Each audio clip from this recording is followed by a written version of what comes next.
আজকে শনিবারে mini blog নিয়ে তোমাদের সাথে চলে এসেছি। বন্ধুরা দেখো কি কি রান্না বান্না করে নিয়েছি। এখানে ভাত করে নিয়েছি, তারপরে সবজি ডাল ছেলের জন্য, আর এখানে দেখো বরের পছন্দের কাঁচকলা ভাজা, আর আমার পছন্দের কিন্তু সোয়াবিনের ঝাল করে নিচ্ছে একটু বিন কড়াই আলু দিয়ে।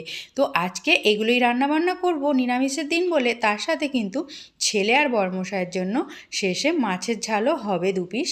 আর তারপরে দেখো এখানে কি রান্না করে নিচ্ছি। এগুলো হচ্ছে বিলেতি আমড়া, বরমশাইয়ের একটা বন্ধু দিয়েছে বিলেতি আমড়াগুলো। তো এগুলো চাটনি করে রেখে দেবো, বেশি করে একটু একবারই করে নিচ্ছি, কারণ খারাপ হয়ে যাচ্ছে এগুলো অসময়ের, জানো তো। সিজনে যখন হয় তখনও দেয়, আর এটা অসময় হয়েছে, এগুলো দিয়ে গেছিলো, কতগুলো পচেও গেছে, কদিন লেট হয়েছে কাটতে, তার জন্য। মানে যেগুলো ফেটে যায় না সেগুলো বেশি তাড়াতাড়ি পচে যায়, জানো তো। আর এখানে গুড়টা দেখো আমি কিন্তু জাল দিয়ে একদম ছেঁকে ফ্রেশ করে নিয়েছি, কারণ গুড়ের মধ্যে না অনেক সময় অনেক ময়লা থাকে। তো এই দেখো এখানে কিন্তু আমার আচারটা চাটনি যাই বলো না কেন হয়ে গেছে। আর তারপরে কিন্তু মাছের ঝালও হয়ে গেছে। তো খাওয়া দাওয়া করে এসে আমি একটু যেই বসেছি দেখো চেয়ারে, পিকুর জ্বালায় একটু বসার উপায় নেই, ওকে নাকি নিতে হবে কোলে।